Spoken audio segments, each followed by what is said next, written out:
Саламатсыздар ма, құрметті әріптестер? Сіздерге дайын ашық сабақты көрсеткім келеді.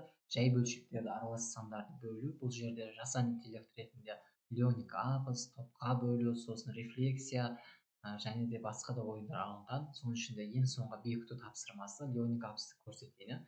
Сілтемені ашқаннан кейін осылай кіре қояды. Осы жерде мына есептерді оқушылар шығара отырып, жауаптарын былай бір-біріне не қылады, біріктіреді. Қате болды деген сөз.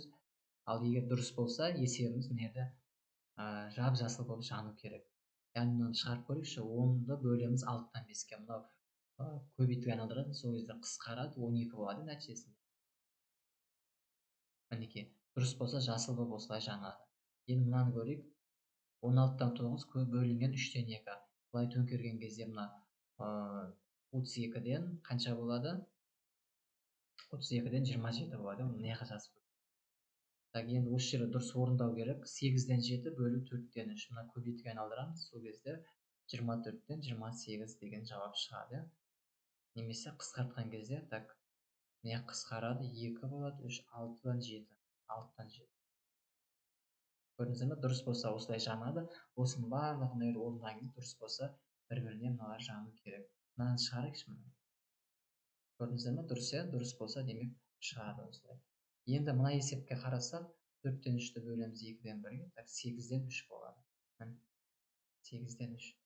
Мынаны бөлсек, былай көбейтуге айналдырамыз, қысқарады, 2-ден 9 болады. Мінекей, ең соңғы есеп, бұның жауабы мына жақта болады екен. Мына екеуі қате болып қалды. Дұрыс шығаруын қадағалауларыңыз керек. Мінекей, бүйтіп арасын ашсаңыздар ашылады. Мынаның жауабы мұнда, мынаның жауабы мұнда. Жарайсың, сен ақылдысың деп осылай шығады. Сосын есікті басып шығып кетесіз. Енді бұл жасанды интеллектке 100% жатады. Енді сіздерге осы сабақтың бүкіл құрылымын көрсетейін. Бұл жерде не бар?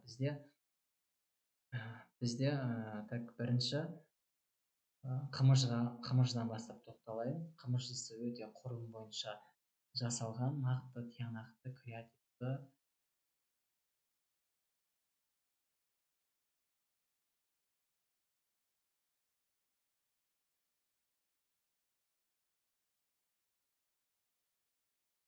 Қымыждысында жай бөлшектерді және аралас сандарды бөлу тақырыбымыз.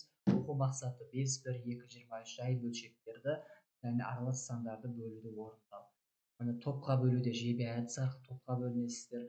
Бұл жерде атмосфералық жағымды ахуалды қалыптастырасыздар, бір-біріне жақсы тілектерін айтады. Мына жерде сөздерін көбейтіп ала бересіздер, шығарып. Сосын принтер әдісі арқылы үй жұмысын тексересіздер. Принтер әдісімен сіздерге қандай есеп бергендеріңіз білмейді, үй жұмысына оны өздеріңіз жаза қоясыздар. Ешқандай қиындығы жоқ жазылуда. Бөлшек барлығы жазылады принтер әдісінде. Сосын алтын сандық әдісі арқылы миға шабу әрі функционалды сауаттылық есебі.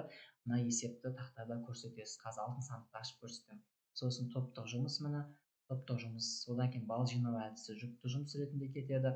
Одан кейін зерттеуші әдісі арқылы мына есепті шығарып, осы жерде бойы ең үлкен ұзын алып адамның есімін анықтайды. Ол Ақтөбе облысының Индер ауылында тұратын кісі, аты Парасат, рекордтар кітабына енген кеңестер. Мына жерде тек сіздерге айта кететін жағдай, мына 21 деген бар ғой мына есепте. Осыны 3 деп өзгертіп қойсаңыздар болды. Қалған бәрі дұрыс. Мына жерде 21 деп қате кетіпті. Дескриптері бар. Сосын алтын сандық әдісі арқылы тапсырмалар бересіздер оқулықпен жұмысқа, жеке жұмыс ретінде. Ең соңында леоник әдісі арқылы бекітесіздер. Енді слайдында да барлығы бар. Мына принтер әдісін көрсетейін сіздерге. Принтер әдісіне үй жұмысын қалай жазамыз десеңіздер, міне сұрақ деген жерге разрешить дегенді басасыздар.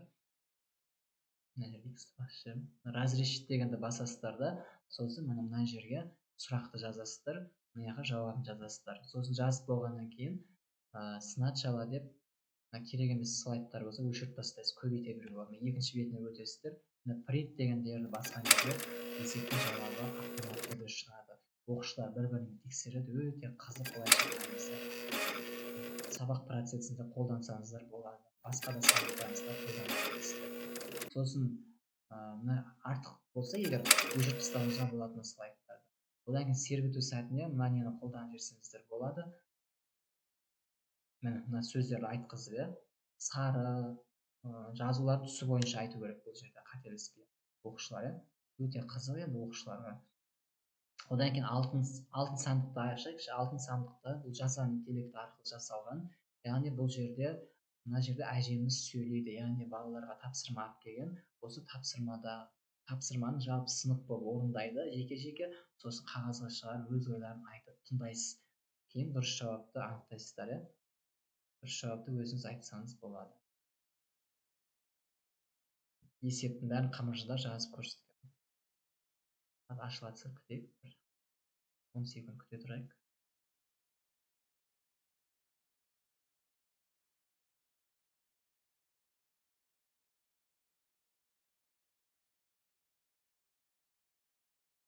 Сәлеметсіңдер ме, балалар? Мен сендерге алтын сандық әкелдім. Ішінде тапсырмалар жасырылған. Сосын сандықтың үстін бассаңыздар, сұрақтар шығады. Енді сұрақтарын өзгертемін десеңіздер, мына сандықты ашасыздар да, былай қойып, мына сұрағын өзгертіп, қайтадан сандықты орнына әкеліп қоя қоясыздар. Мінекей. Жылжытып орнына әкеліп қоясыздар. Ешқандай қиындығы жоқ. Осылай келесі сабақтарыңызда да қолдана бересіздер. Енді алтын сандық, одан кейін алтын сақа әдісі арқылы жеке жұмыс бересіздер. Тақтаға шығады есептер, сосын осыны оқушылар тақтаға шығып орындаса болады. Қалған оқушылар орындап отырып сізге бірінші әкеледі. Енді барлық жұмыс топтық жұмыс бола бермейді, жеке де оқушыларды бағалау керексіздер. Мінекей, осылай показ слайдқа қойсаңыздар, мына жерде асықтардан есептер шығады. Бірінші асықты басса, міне кубтың барлық қырларын қосындысы 69, яғни 12 қыры бар, 69 12-ке бөледі. Жауаптары неде қамыржыда көрсетілген. Көріп тұрсыздар ғой. Осылай есептерді тақтаға шығарады. Енді жауабын сіз өзіңіз айтасыз, қамыржыңызда жауаптары бар.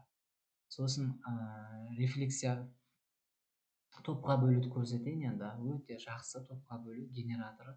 Бұл да жасанды интеллектке жатады. Сіздер оқушының аты жөндерін WhatsApp-ыңызға жазып алсаңыздар, соны копировать етіп қоя саласыздар. Оны қалай қоям десеңіздер, міне WhatsApp-қа кіресіздер, бір-бірінің астына жазасыздар оқушының аты жөндерін. Мысалы үшін мына жерге міне Макс, Айым, Бека, Малика, Балжан, Арай. Осы 6 неге жаздық па? Осы жерде сізге неше топ керек? 2 топқа 3 топ керек болса, 3 деп жазасыз, 4 топ керек болса, 4 деп. Сосын мынандай суреттер шығады. Спорт арқылы бөлейікші. Бөлу дейсіздер, сосын мына жерде міне 3 топқа бөліп бере қояды сізді. Міне бірінші топ, екінші топ, үшінші топ. Бірінші топ, мына баскетбол добы, мына гандбол добы деген сияқты. Осылай 3 топқа бөліп береді. 4 топ десеңіз, 4 топта шығады. Соңғысы бізде слайдты көрсетейін. Енді бағалаудың да түрі көп бұл жерде. Бұл да бағалауды жасанды интеллект арқылы жасалған. 3 топқа бір-бір ноутбук беріп қойып бағаласаңыз болады. Ол қалай болады десеңіз, міне бізде слайдын көрсетейін. Барлығы слайдта қамтылған, өте жақсы құрылымы. Көптеген ұстаздар алып, Қазақстанның жан-жағынан рахметтерін айтып жатыр. Бағалауды міне әр топқа бір генератор арқылы сол топқа бөлінген оқушылар енді бір-бірінің аттарын таниды ғой. Мына жер қалпына келтіру десеңіз, мына жаңарады. Бір-бірінің аттарын таниды. Бірінші топқа мысалы үшін кім түсті? Топ басшысын тағайындайсыз. Топ басшысын тағайындайсыз. Мысалы бірінші топқа Айым мен Мақсат түссе, міне екеуінің атын жазып, ноутбуктарын ашып қояды. Сосын ол үй тапсырмасын орындаса, міне 1 балл, 2 балл деп осылай көбейте бересіз. Міне көрдіңіз бе, ар жақта сандарыңыз көбейіп жатыр.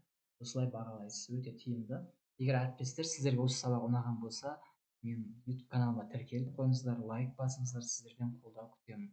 Әрине жан-жақтан қолдап жатқан әріптестерге мың алғыс. Тек өзімнен ашық сабақты алуларыңызды сұраймын. Мен қазір нөмірімді өшіре қоямын. Мақсат ағай YouTube каналын, WhatsApp нөмірінің соңы 0595. Сау саламат.